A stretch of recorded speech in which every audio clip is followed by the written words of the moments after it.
Што рабіць, калі вашу грушу згрыз бязглузды сабака, які ўзяўся з ніадкуль?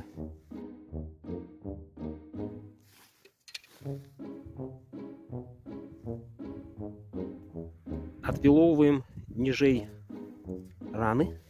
Вось так. Профілактычна замазваем зрэз. Прышчэпка была ніжэй, каля зямлі, таму ваше дрэва захаваецца. Хаця вы і страціце год.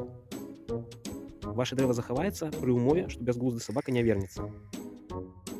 Таму асцерагаемся бязглуздых сабакаў, якія грызуць вашыя пладовыя дрэвы. Не козы, а увага, сабакі. А вось, і будзем спадзявацца, што бязглузды сабака не вернецца.